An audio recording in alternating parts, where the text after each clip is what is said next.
I welcome you this NPTEL online lectures on earthquake geotechnical engineering. We are at lecture number 49 of this series, and this is part of the module 5, which is on slope stability and retaining walls. So, we already finished with slope stability and discussing retaining walls from last this is the like 46, 47, 48. So, last 3 lectures has been already over on retaining walls. This is the 4th lecture on retaining walls.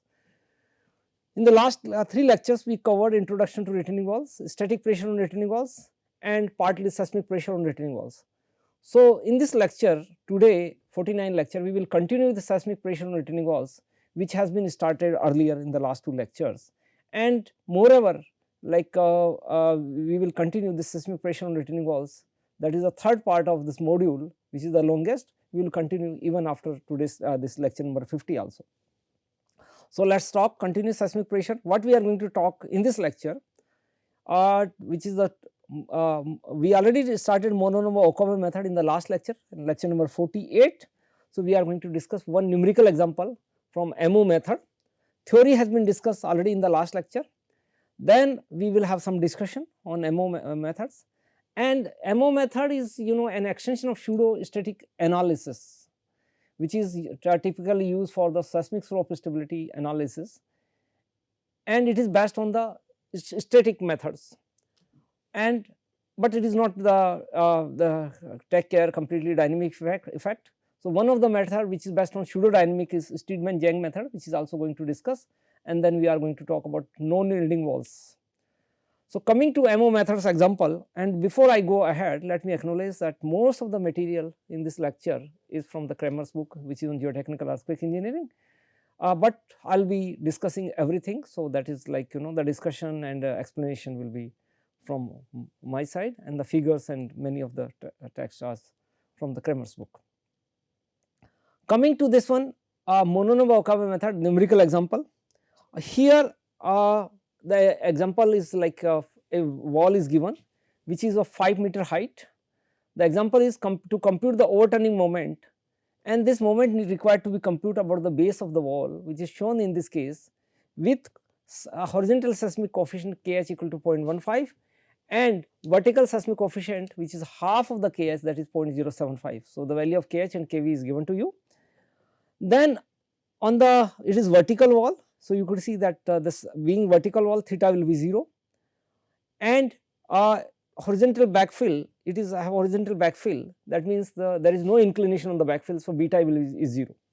So, two conditions, theta is 0 and beta equal to 0 is understood from the figure itself rather than given. Then the mass density of the backfill material is uniform and 1.76 megagram per meter cube. Phi, which is angle of internal friction, is given 34 degree and delta in 70 degrees. As for you know that MO method, basically what we are doing in MO method, it is a combination of Kuhlmann's method with and then it is Kuhlmann plus your this pseudo-static analysis method. And the Kuhlmann's method is, as we discussed in the last lecture, is basically for cohesionless soils. So, C is equal to 0. So, C is here, there is no cohesion. What we do to find the value of overturning moment, first you need to calculate the static pressure, earth pressure, then total earth pressure, and then dynamic component will be calculated. So, for let us do the calculation for static part. So, the first estimate the static wave thrust on the wall, because the wall is not smooth. Why not smooth? Because delta is greater than 0, which is 17 degree given. Coulomb theory should be used, and in Coulomb theory, when we use this Coulomb theory, the value of Ka, which is in Coulomb theory for the static case, is given from this relation, where you have phi, theta, delta. These are the notations, and beta. We already said that theta and beta in this equation is 0. So, that has been put. So, finally, you get the value of Ka 0.256. By the way, whenever you calculate the value of Ka, you need to make sure that the value of Ka should be always less than 1. So, if you are getting Ka more than 1, that means something is definitely wrong in your calculations. So, this is less than 1, so it is okay. Now, the total earth pressure once Ka is calculated for static case is given by Pa equal to half Ka gamma H square, where all the values, once you put up all the values here, gamma 1.76 and 9.81 G gamma, this is basically rho and this is g. You know the gamma is nothing but rho into g. So, rho into g and this is height. So, finally you get the end up the total static pressure 55.3 kilonewton per meter. So, this is the case for static active thrust. Now, total including dynamic component can be calculated from this relation Pa equal to K E gamma h square 1 minus Kv. In this relation, first you need to find the value of Ke, that is seismic that is the active earth pressure coefficient for the case of when you consider earthquake. Considering the earthquake, first you need to calculate the value of psi, which is calculated from this tan inverse Kh 1 minus Kv, and once you put the number, then you find out that this value is 9.2 degree, and you put all the numbers in the equation and the 0 again, theta equal to 0 and beta equal to 0 in this equation, and this Ka you find out that one thing you can make sure that the value of Ka which you obtained should be greater than Ka which you calculated here. The Ka value was 0.256. So, this value which you obtained is greater than 0.256. So, that is why this is okay. That means Ka cannot be less than K. This if you are finding the Ka is less than Ka, this means if you are getting reverse way that Ke is less than Ka, then again there is something wrong in your calculation. So, these things you need to make sure, but still the value of Ke will be less than 1. So, it will be less than 1, however more than Ka. So, this is the case. So, it should be less than 1. Now, we put again the numbers here and the same way as we did in that, then you find the PAE 72.3 kilonewton per meter, and naturally this cannot be less than it will be greater than Pa which you calculated in the last slide. So, Pa is known, Pa is known, as a result you can find the dynamic component of total thrust, which is difference of PAE minus Pa, and with this difference you find out that dynamic component of the total thrust is 17 kilonewton per meter. Now, this total thrust act at a point above the base of the wall, and this H will be given by this relation Pa into H by 3 plus delta Ba. So, you put all the numbers here and you ultimately get 1.98 meter. Again you can apply this check that the value of H should be between H by 3, it cannot be less than H by 3, and it should be less than 0.6 H. So, what is H by 3? 5 by 3, right, and what is H you find out 1.98 meter, and 0.6 H will be 3 meter. So, this is okay. So, this satisfied. So, you need to apply this check that whatever number you are getting, that falls between H by 3 to 0.6 H. So, roughly and normally this is final answer which you get. In fact, H you get is normally less than or equal to, you can say, H by 2 simply half of the, so half is 2.5. So, it will be, you will be ending up near 2.5 or less than 2.5. So, that is the answer. So, this is the simple check. Coming to this now this the moment, because only the horizontal component of the total active thrust contribute to the overturning moment about the base, the overturning moment will be given by PAEH horizontal component multiplied by H, where this will be into cos delta PAE, this is the value PAE and this is cos delta multiply. So, ultimately you get 137 kilonewton per meter per meter. So, this is the final answer for your overturning moment which you calculate for, and this can be used for the design. So, now we complete the one numerical example here on MO method. Now, we are going to discuss some discussion on MO method. Although conceptually MO method is quite simple, the MO analysis provide a useful means of estimating earthquake induced loads on retaining walls. A positive horizontal acceleration coefficient causes the total active thrust to exceed the static active thrust. So, you will have the that once you apply some positive horizontal acceleration, as a result active thrust, static active thrust will increase, while the total passive thrust to be less than the static passive thrust. So, the compared to static values when you apply the earthquake loading or seismic loading, active thrust will be increased while the passive thrust will be decreased.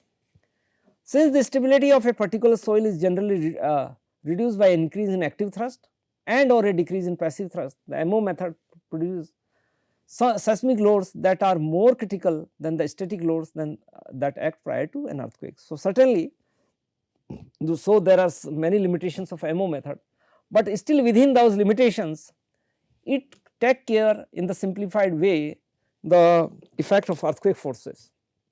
Its simplicity is very appealing. As a pseudo-static extension of the Coulomb analysis, which we already discussed, that MO method is nothing but it is a combination of pseudo-static analysis plus Coulomb's analysis. However, the MO analysis is subjected to all of the limitations of pseudo-static analysis as well as the limitation of the Coulomb theory, because MO method is a combination of these two. So, whatever the limitations of these two methods, it will come here also. As in the case of pseudo-static slope stability analysis, first of all, determination of the appropriate pseudo-static coefficient is difficult and the analysis is not appropriate for soil. So, and this may not be appropriate for those kind of soils which lose their strength during earthquake, for example, liquefiable soils.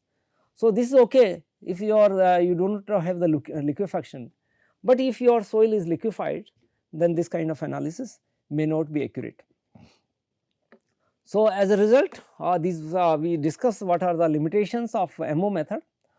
So, the later on Steedman and Zhang, they propose a method which is based on what we call the pseudo-dynamic analysis. MO method is based on pseudo-static, but the Steedman and Zhang consider the dynamic nature of earthquake loading, though in very approximate way. It is not a very accurate way, but it is better than what we have discussed in MO method. It is possible, however, to account for certain dynamic response characteristics in a relatively simple manner. So, and what is done here, the phase difference and amplification effect within the backfill, that means because along the backfill your amplification and the phase difference is not constant over the complete height of the backfill behind a retaining wall, can be considered using a simple pseudo-dynamic analysis of seismic earth pressure, and that is from Steedman Zhang in 1990. So, what is here? What you need to do? Consider the fixed base cantilever wall, which is shown in the next figure here, and if the base is subjected to harmonic horizontal acceleration of amplitude AH, the acceleration at any depth Z below the top of the wall can be expressed. Here, let me first go through this figure. In this figure, what you have a wall, a retaining wall, height of the wall is constant H, capital H, okay. And then what you have, this is kind of a failure surface. Let us say we have this failure surface which is linear, and this failure surface make an angle alpha with the horizontal. Now, inside the vase, what are the forces acting? W. W is nothing but capital W is the weight of the vase which is always acting vertically in downward direction, while QH is the horizontal earthquake force which is acting for active earthquake pressure case, it will be considered outside, like away from the wall side. Then you have this total active earth pressure PAE considering earthquake loading will make an angle delta, because wall is vertical here, the wall considered is vertical in this case. So, the delta it will be the like normal to this wall will be the horizontal, and this angle which this max PAE with respect to horizontal is delta, and phi is angle of internal friction where F is the force applied. So, let us consider now this PAE act at a point which is at a height h from the base. So, what we need to find out using the Steedman-Zhang method, what is your PAE? So, our unknowns are, we will do this analysis and find, and also find what is h. So, after doing the analysis, this need to be find out. Here this what has been assumed, it is like in the pseudo-static analysis, or you can say MO method, it has been assumed that acceleration is constant along the height of the wall, but here acceleration is assumed to vary along the height using this equation. In this equation, if I put z equal to 0, let us say for at the base, at the base of the wall, what you have at the base, your z will be H, capital H. If I put Z equal to H, then A at Z equal to H at any time t will be AH sin omega t. Simply this will be the here this, sorry, yeah. So so here you have this equation is very much simplified, AH sin omega t. And how this simplified? What is omega in this equation? Omega is angular frequency of excitation and t is time. So this varies. So here A, which is shows you acceleration, varies with two factor. One is Z, the depth, and time. So because time variation is considered, so that is why it will take care into for account for dynamic loading, and Z will take care of your amplification factor. So we continue with this here. If the seismic wall pressure are assumed to result from the soil within a triangular vase, which we have discussed, which is inclined at angle alpha to the horizontal, the mass of thin element of the vase at depth Z will be given from this relation gamma into H minus Z G into 10 alpha. Here you can, like, for clarity you can have the bracket here dz, and this mass will be for one strip which is at a distance Z from the top. The total inertial force acting on the wall can therefore be expressed if you integrate this mz over the multiply with this force will be mass multiplied by acceleration. So this is mz which is coming from this top equation, and AZT is already we discussed. So AZT is from this equation and mz is from this equation. You put all the mz multiplied by AZT, integrate over the dz or the height of the wall. So finally you end up in this expression lambda gamma AH. Gamma is unit weight, AH we already defined, alpha is already known in this figure. So everything is there, but you may be wondering what is lambda and what is zeta. So that has been shown in the next slide. Lambda is nothing but wavelength, which is can be 2 pi Vs or omega. Vs is nothing but shear velocity of the material. So you can say the Vs is the shear velocity of the material inside this vase, and zeta is t as a represent time t minus h over Vs. So naturally zeta which you find will be less than t. So the value of zeta will be less than t at any time. So t minus h over Vs will give you zeta. If in this equation we apply the limit for when Vs tends to infinity, then you can simplify this equation and you will end up in this QH max, which is nothing but KH into W, and which is gamma h square AH 2z 10 alpha. So you end up in this KH into W. Now with this simplification we find out pseudo-static force equivalent to the which is equivalent to the pseudo-static force assumed by the MO method. The total static plus dynamic soil thrust can be obtained by resolving forces, and how you find out? Here QHT into cos alpha minus phi, while another you have two component. QHT is this component which is you find out one, and another is W. So QHT into cos alpha minus phi, alpha is this angle, minus phi will be this difference of this angle and this angle, and cos component of this, cos component if you see that this will be alpha. So this will act in this direction and W will also act in this direction. So they will act along this one. So the component will be basically along this line. So cos component from here and W sin component from the, so these together will make the numerator, and then in the denominator you have cos delta plus phi minus alpha. So altogether once you solve this equation PAT, and this PAT actually this PAT is total force. Then if I differentiate this equation with respect to Z del by del Z, then you find the active earth pressure variation with respect to time. So PAT delta PAT del by del Z of this top equation, then you end up in this equation. Now in this equation you have two term, okay, two term. This is the, let us say, A term and this is the B term. So I say this last one is B term. So A is the first term and B is the second term. You could see the A first term give you the variation with the depth, because z is coming in this case, that how it varies, but t is not coming. In the second term t is coming, but of course z is also coming in the second term also, but the first term will give the equation increases linearly with the depth, it will linearly increase with the depth and does not vary with time. This represented nothing but static earth pressure. Why static earth pressure? Because this term is not varying with the time, it is constant with respect to time, which is acting on the wall. The resultant static thrust act on accordance with static earth pressure theories at point Hs equal to h by 3 above the base of the wall. This is the static pressure, and this term, the force which is applied by this term will be acting at a height h by 3 above the base of the wall. The second term represents the dynamic earth pressure. So, this term will represent the dynamic earth pressure. It increases as a nonlinear function of depth with a shape that depends on the ratio h by lambda.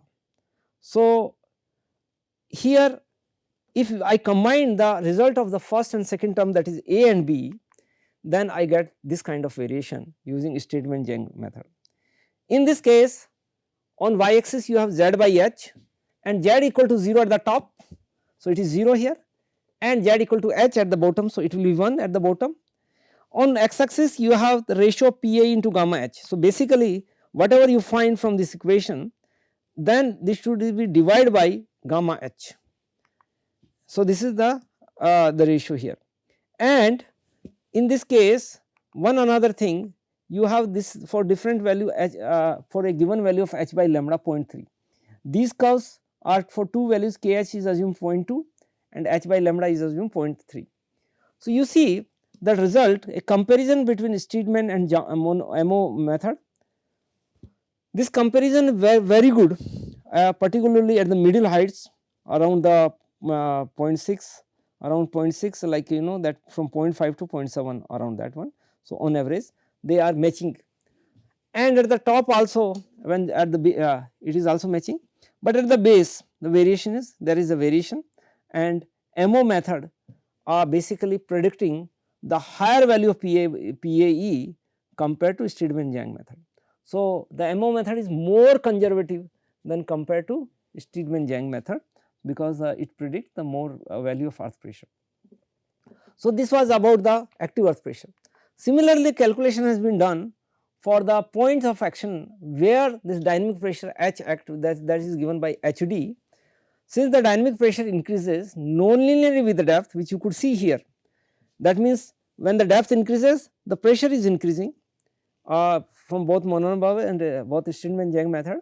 So, the position of the dynamic thrust varies with time, and this HD is not a constant, or rather this you can put this HD is a function of time, this is a function of time. Here we already discussed what is lambda, and we also discussed zeta. So, lambda was here like 2 pi over Vs omega 2 pi and then T minus h over Vs. So, here lambda is 2 pi Vs over omega, while zeta your is T minus h over Vs. So, this is coming. So, this is also representing time, this is also representing time. So, this was all about then the point of application of the dynamic thrust for very low frequency motions. Very low frequency motions mean h by lambda for small h by lambda, because when omega is less, so you will get this when omega is less, what will happen, lambda will be large, and when lambda is large h by lambda will be small. So, the backfill for the small h by lambda, backfill moves away from essential in phase, and then in that case HD is roughly h by 3. For higher frequency motions, that means where the h by lambda will large, the point of application moves higher on the wall. Steedman and Jang found that the soil thrust for backfill of different stiffnesses were close to those obtained when the mean shear wave velocities of the backfill were used in the pseudo-dynamic analysis. So, if we use the mean shear velocity, because the shear velocity may also vary, that may not be constant over the height of the wall, like here it may vary from bottom to the top. In that case, what has been suggested that one can use the mean shear wave velocities rather than Vs, the mean value of the Vs can be used in the calculation. So, here this figure shows that how this ratio HD by H varies with lambda H by lambda. Here you need to understand, because lambda we already defined, lambda is nothing but 2 pi Vs over omega. For a small value of omega, lambda will be large and H by lambda will be small. So, H by lambda is small means omega is small. For large value of omega, this ratio will increase. So, when the H by lambda for small value of omega, let us say omega equal to a kind of a 0, which is the static case. So, you will have, this is basically nothing but this ratio is around this is H by 3, 1 by third, 0.33 or like this number, and H by lambda increases. Initially it is almost flat, then after some value of H by lambda it exponentially increases. So, this is the, and may go from 0.3 to 0.55 or 0.5 around that. So, this was all about Steadman and Young method.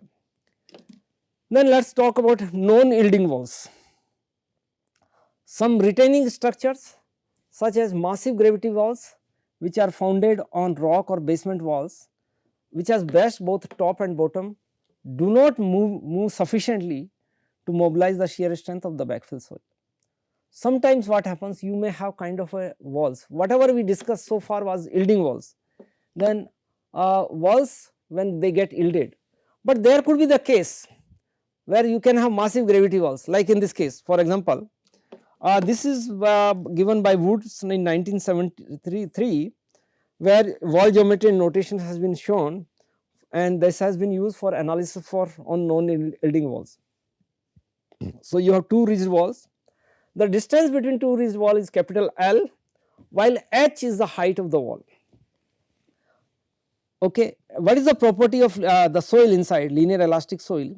So, H is the height, gamma is the unit weight, and Vs is the shear velocity. So, shear velocity and unit weights are there. So, in this case, as the limiting condition of minimum active or maximum pressure cannot be developed, for this cannot minimum active or maximum pressure cannot be developed for what case? For non-yielding walls. We have discussed this was for yielding walls. So, and as discussed, the would analyze the response of a homogeneous linear elastic soil trapped between two rigid walls connected to rigid base. So, it is two rigid walls are on the sides and both walls are connected through a rigid base. If the two walls are assumed to be spaced far apart, the pressures on one wall and wall will not be strongly influenced by the presence of the other. If they are very far away, so in that case both will act like a that no influence of this wall and this wall. So, if it, difference is large, then they will act separately, but if they are coming closer, then the effect is different. Would show that the dynamic amplification was negligible for low frequency input motion. So, if your input motion is low, in that case, that means what you mean by input motion is low, that is the motion which is less than half of the fundamental frequency of the unrestrained backfill. And how you find the fundamental frequency of the backfill can be found out from this relation F naught equal to Vs by 4h. What is Vs in this equation? Vs is nothing but your shear wave velocity, and h is the height of the wall, which we already discussed. For this range of frequency in which many practical problems, that is wall pressures, can be obtained from the elastic solution for the case of a uniform constant horizontal acceleration which is applied throughout the soil. Now, for smooth rigid walls, Wood in 1973 expressed the dynamic thrust and dynamic overturning moment about the base of the wall can be calculated from these equations. What is gamma in this equation? Unit weight of the soil, h is the height, ah is acceleration in the horizontal direction, where normally if you have the ah can also be linked with kh into g with we are and ah by g will be basically kh only, and then you have fp and fm. Here the point of application of the dynamic thrust is at a height above the base of the wall, which is the ratio of the moment delta meq divided by delta peq. Typically the value which you obtained heq is comes around 0.63 h. Now the issue in these two equations, what is fp and fm? Fp and fm, there are dimensionless parameters which is listed here, and for example fm, which is and these parameters vary with the Poisson's ratio. There are 4 curves for Poisson's ratio 0.2, 0.3, 0.4 and 0.5. Naturally for the soil 0.4 and 0.5 curve will be more applicable rather than 0.2 and 0.3. When the L by H increases, L by H when increases, the value of FP increases and the value varies between 0 to 1.2. Initially there is no effect of Poisson's ratio, at least when you have L by H equal to almost 0.2, and then after that there is a difference is coming. Higher the Poisson's ratio, higher the value of FP. Similarly FM also, the variation with L by H and FM, you see here it is varying from 0 to 0.6 around that, and again initially there is no effect of Poisson's ratio, but at higher value of L by H, higher the Poisson's ratio, higher the value of FM, you get it. So, this was about known yielding walls. So, this these Fe, Fm, these can be used in these equations, and then you can calculate the point of application of the dynamic thrust acting at a height above the base of the wall.